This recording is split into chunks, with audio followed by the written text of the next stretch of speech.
बाध्यता, आवश्यकता और अनिवार्यता से संबंधित हमने 2 वीडियो देखे हैं। पहला वीडियो हमारा प्रेजेंट में बाध्यता, आवश्यकता और अनिवार्यता से संबंधित था, जहाँ पे हमने हैज और हैव का यूज करते हुए सेंटेंसेस बनाए थे। पास्ट से रिलेटेड बाध्यता के लिए हमने हैड से रिलेटेड सेंटेंस बनाए थे, जहाँ हमने बाध्यता को दर्शाया था। आज हम बात करने वाले हैं कि फ्यूचर में अगर बाध्यता, आवश्यकता और अनिवार्यता होती है तो सेल और विल का यूज करते हुए हम किस प्रकार से इस प्रकार के सेंटेंस बनाएंगे, जिससे फ्यूचर में बाध्यता या आवश्यकता, अनिवार्यता का हमें आभास हो। तो चलो वीडियो शुरू करते हैं।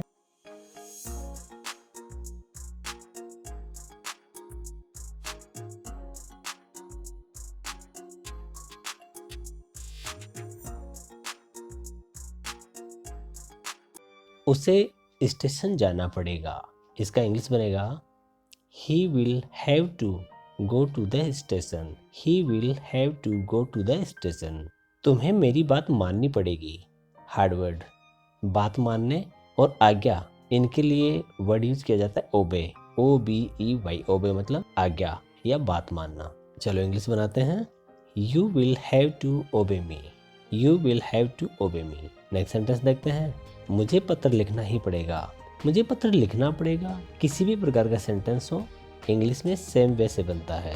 I shall have to write a letter. I shall have to write a letter. हमें ताला तोड़ना ही पड़ेगा। कोई सिचुएशन ऐसी आ गई कि ताला तोड़ना ही पड़ेगा, तो उसके लिए सेंटेंस होगा। सेंटेंस से पहले देखते हैं हार्ड वर्ड। तोड़ने के लिए हम यूज करेंगे ब्रेक, BREAK, ब्रेक मतलब तोड़ना। ताले के लिए वर्ड होगा लॉक, LOCK, लॉक। इंग्लिश बनाते हैं। We will have to break the lock. We will have to break the lock. Next sentence देखते हैं। राम को इंतजार करना पड़ेगा। Ram will have to wait. Ram will have to wait. अब देखते हैं इसका स्ट्रक्चर। सबसे पहले हमने यूज किया सब्जेक्ट का। सब्जेक्ट के जस्ट बाद में हमने रखना है विल या सेल। ये सब्जेक्ट के अकॉर्डिंग होगा। आई और वी के साथ हमेशा सेल रखा जाता है। बकाया जो भी नाउन या प्रोनाउन है उनके साथ विल का यूज किया जाता है। इनके बाद में लगाना है हैव। हैड या हैज का यूज कभी नहीं करना है, हमें लगाना है हैव।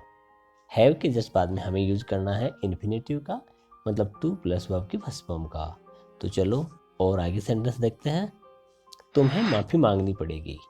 माफी मांगने के लिए इंग्लिश में यूज करते हैं अपोलोजाइज, APOLOGISE या APOLOGIZE। इंग्लिश बनाते हैं इसकी। You will have to apologise. You will have to apologise. Next sentence देखते हैं। तुम्हें उससे दूर रहना ही पड़ेगा। दूर रहना, इसके लिए वर्ड यूज कर सकते हैं stay away, STAY, stay, AWAY, away. Stay away मतलब दूर रहना। इंग्लिश बनाते हैं इसकी। You will have to stay away from him. You will have to stay away from him. Next sentence देखते हैं। मुझे तुमसे दूर होना पड़ेगा। इंग्लिश बनाते हैं। I shall have to stay away from you.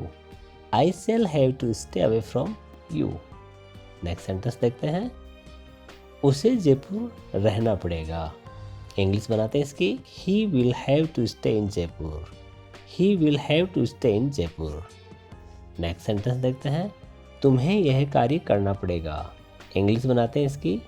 You will have to do this work. You will have to do this work. Next sentence देखते हैं। उसे शादी से इनकार करना पड़ेगा।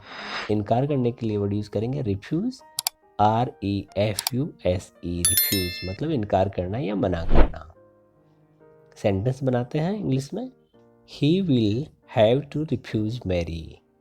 He will have to refuse Mary. Next sentence देखते हैं। तुम्हें मेरी आज्ञा माननी पड़ेगी। आज्ञा या आदेश के लिए वर्ड यूज करेंगे ऑर्डर, ORDER, ऑर्डर मतलब आदेश या आज्ञा। आज्ञा पालन या मानने के लिए यूज किया जाएगा वर्ड ओबे, OBEY। इंग्लिश बनाते हैं इसकी। You will have to obey my orders. Next sentence देखते हैं। तुम्हें मेरी आज्ञा का पालन करना ही पड़ेगा। आज्ञा का पालन करने के लिए हम वर्ड यूज करेंगे follow orders, FOLLOW follow, ORDERS orders. Follow orders मतलब आज्ञा का पालन। इंग्लिश बनाते हैं इसकी, you have to follow my orders, you have to follow my orders. Next sentence देखते हैं, आपको यहाँ ही पढ़ना पड़ेगा। पढ़ने के लिए वर्ड यूज करेंगे स्टडी, STUDY स्टडी। इंग्लिश बनाते हैं, you will have to study here itself, you will have to study here itself. Itself यहाँ सेंटेंस पे थोड़ा स्ट्रेस डालने के लिए यूज किया गया है। नेक्स्ट सेंटेंस देखते हैं, तुम्हें उधार चुकाना ही पड़ेगा। उधार या ऋण के लिए वर्ड यूज किया जाता है लोन, LOAN, लोन। उधार लेने के लिए यूज किया जाता है बोरो। कई बार क्या होता है, उधार देना और लेना, इसमें हम कंफ्यूज हो जाते हैं कि जब उधार देते हैं तो क्या वर्ड यूज करते हैं, लेते हैं तो क्या वर्ड यूज करते हैं। जब हम उधार लेते हैं तो हमें वर्ड यूज करना होता है बोरो, BORROW।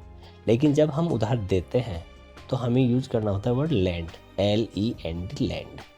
और चुकाना, इसके लिए वर्ड यूज किया जाता है रीपे, REPAY, पे, रीपे मतलब चुकाना। You will have to repay the loan, you will have to repay the loan. Next sentence देखते हैं, हमें उसका भुगतान करना ही पड़ेगा या होगा। भुगतान के लिए यूज किया जाएगा पे, PAY, पे मतलब भुगतान करना। इंग्लिश बनाते हैं इसकी, we shall have to pay him, we shall have to pay him.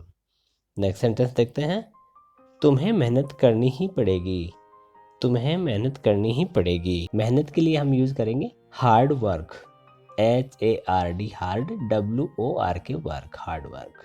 Sentence बनाते हैं इसका, you will have to do hard work, you will have to do hard work. लेकिन जब डू का यूज नहीं करते तो हम वर्क हार्ड करके भी इसका सेंटेंस बना सकते हैं। चलो इस प्रकार का सेंटेंस बनाते हैं, you will have to work hard, you will have to work hard. Next sentence देखते हैं, नेक्स्ट सेंटेंस देखते हैं, कंपनी को सामान वापस लेना ही पड़ेगा। वापस लेना, इसके लिए वर्ड यूज करेंगे take back, TACK, take back, BACK, take back यानी वापस लेना। वापस लौटाना या लौटना, इसके लिए वर्ड यूज किया जाता है रिटर्न, RETURN, रिटर्न। इंग्लिश बनाते हैं इसकी, company will have to take back the goods, company will have to take back the goods. Next sentence देखते हैं, मुझे बच्चों को ध्यान से रखना ही होगा। ध्यान से रखना, इसके लिए वर्ड यूज करेंगे take care, TACK, take, CARE, care. English बनाते हैं इसकी, I shall have to take care of kids, I shall have to take care of kids. Next sentence देखते हैं, मेरी पत्नी को अंग्रेजी सीखनी ही होगी। पत्नी के लिए वर्ड यूज करेंगे वाइफ, WIFE, वाइफ। सीखना, इसके लिए वर्ड यूज करेंगे लर्न, LEARN, लर्न मतलब सीखना। इंग्लिश बनाते हैं इसकी, my wife will have to learn English, my wife will have to learn English. Negative structure देखते हैं इसका, सबसे पहले रखेंगे सब्जेक्ट, सब्जेक्ट के बाद में रखेंगे विल या सेल, उसके बाद हम रखेंगे नॉट, नॉट के बाद में हम रखने वाले हैव, हैव के बाद में इन्फिनेटिव मतलब टू प्लस वर्ब की फर्स्ट फॉर्म। चलो एक सेंटेंस बना के देखते हैं, हमें शर्मिंदा नहीं होना पड़ेगा। शर्मिंदा होने के लिए वर्ड यूज किया जाता है असेम्ड, ASHAMED, असेम्ड मतलब शर्मिंदा। सेंटेंस बनाते हैं इंग्लिश में, we shall not have feel ashamed, we shall not have feel ashamed. Interrogative sentence का स्ट्रक्चर देखते हैं, सबसे पहले हम रखेंगे विल या सेल, उसके बाद में हमें रखना है सब्जेक्ट, सब्जेक्ट के बाद हमें रखना है हैव, हैव के बाद हमें रखना है इन्फिनेटिव मतलब टू प्लस वर्ब की फर्स्ट फॉर्म। चलो सेंटेंस बना के देखते हैं, क्या हमें अंग्रेजी सीखनी पड़ेगी? Shall we have to learn English, shall we have to learn English. Next sentence देखते हैं, क्या मुझे अंग्रेजी सिखानी पड़ेगी या पढ़ानी पड़ेगी?